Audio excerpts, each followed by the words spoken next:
தேவனுக்கே மகிமை உண்டாவதாக. எனக்கு அன்பான தேவ ஜனமே,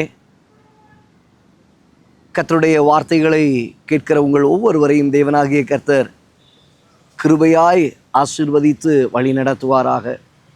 இந்த நாளிலும் கர்த்தர் உங்களோடு கூட பேசுகிற அவருடைய வார்த்தையாவது மத்தேயு எழுதின சுவிசேஷம் 20வது அதிகாரம் 32வது வசனத்தில் வாசிக்கிறோம்.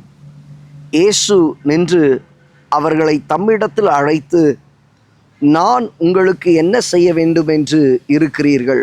எனக்கு அன்பான தேவ பிள்ளைகளே, ஆண்டவர் இன்று உங்களை பார்த்து கேட்கிற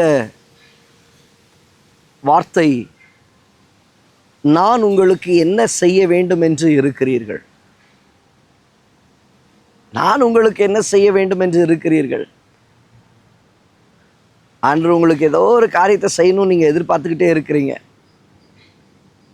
இங்கே எரிகோவிலிருந்து கர்த்தர் புறப்படுகிற நேரத்தில் வழி அருகே இருந்ததான இரண்டு குருடர்கள் அவர்கள் இயேசு வருகிறார் என்று கேள்விப்பட்ட பொழுது ஆண்டவரை நோக்கி முறையிடுகிறாங்க. அப்போது இதை சுற்றி இருக்கிற ஜனங்கள் அங்கே அதட்டுகிறதை நாம் பார்க்க முடியும், தடை செய்கிறதை பார்க்க முடியும். சொல்லி கூப்பிடுகிற வார்த்தை, தாவீதின் குமாரனே எங்களுக்கு இரங்கும், தாவீதின் குமாரனே எங்களுக்கு இரங்கும். கர்த்தரை நோக்கி கூப்பிடும் பொழுது சுற்றி இருக்கிற ஜனங்கள் என்ன செய்தார்கள்னா அதட்டினார்கள். நீ சும்மா பேசாம இருப்பா, வாயாட, ஏன் இப்படி கத்துற? என்ன சும்மா கேட்டுக்கிட்டே இருக்க? உனக்கு என்ன கிடைக்க போதா? இல்லை, நீ வழி அருகே உள்ளவன், நீ வெளியில் இருக்கிறவன், உனக்கு எப்படி கிடைக்கும்? உனக்கு எப்படி நடக்கும்? நீ பாவியான மனுஷன். நீங்கள் அநேகர் உங்கள் வாழ்க்கையில் இப்படியே தடுத்து நிறுத்துகிறாங்க. உனக்கெல்லாம் கிடைக்காது, நீ செஞ்ச பாவம் அப்படி, உன் வாழ்க்கையில் நன்மை உண்டாகாது, உன் வாழ்க்கையில் எல்லாமே தடையாக தான் இருக்கும், உன் வாழ்க்கையின் சூழ்நிலை இப்படி தான் இருக்கணும், நீ குருடனாக தான் நீ இருந்தாகணும், நீ கத்தாமல் இரு, நீ பேசாமல் இருக்கும்படி உன்னை அநேகர் அதட்டுகிறார்கள், அதட்டினார்கள், அதட்டுவார்கள். ஆனால் ஆண்டவர் என்ன பண்ணிட்டார்னா அப்படியே நின்றுட்டார்.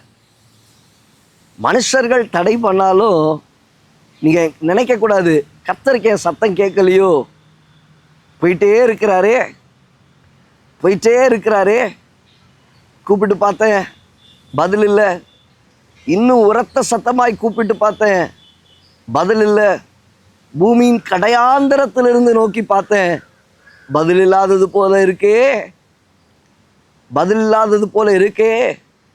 இல்லைங்க, ஆண்டவர் நின்று, இயேசு நின்று அவர்களை பார்த்து, நான் உங்களுக்கு என்ன செய்ய வேண்டும் என்று இருக்கிறீர்கள்?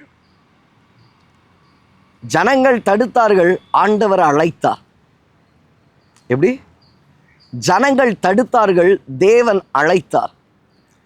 இன்னைக்கு தேவனாகிய கர்த்தர் உங்களை அழைக்கிறார். கிட்ட வந்துருங்க. தூரமாக நின்று பார்த்துட்டு, தூரமாக நின்று கூப்பிட்டு போகலான்னு நினைக்காதீங்க. இல்லை, தூரத்தில் இருக்கிறவரே சமீபத்தில் வாருங்கள். இங்கே சமீபத்தில் வந்து என் பராக்கிரமத்தை நீ அறிந்துக்கோ, என் அற்புதத்தை நீ வாங்கிக்கோ, நான் செய்கிற அதிசயத்தை நீ பாரு. தூரத்தில் நிற்காத. அவர்களை இயேசு தம்மிடத்தில் அழைத்து உங்களுக்கு நான் என்ன செய்ய வேண்டும் என்று இருக்கிறீர்கள்? ஆண்டவர் கேட்டார். அவங்க சொன்னாங்க, நாங்கள் பார்வையடைய வேண்டும் ஆண்டவரே. அந்நேரமே கர்த்தர் அவர்களை பார்வை அடையும்படி சுஸ்தப்படுத்தினார். எனக்கு அன்பான தேவ பிள்ளைகளே, உங்களை சுற்றி இருக்கிறதான காரியங்கள் எதுவாக இருந்தாலும் ஆண்டவர் உங்களை பார்த்து கேட்கிறார், நான் உனக்கு என்ன செய்யணும்ப்பா? நான் உனக்கு செய்ய வேண்டிய காரியம் என்ன?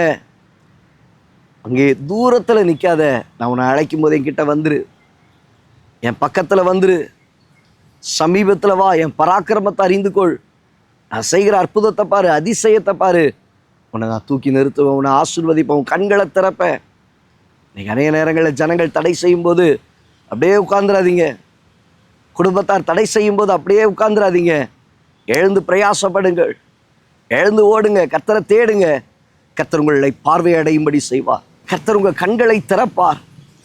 கர்த்தர் உங்களை ஆசீர்வதித்து எல்லாருக்கும் முன்பாகவும் சாட்சியாய் நிறுத்துகிறதை காணும்படி கர்த்தர் செய்வார்.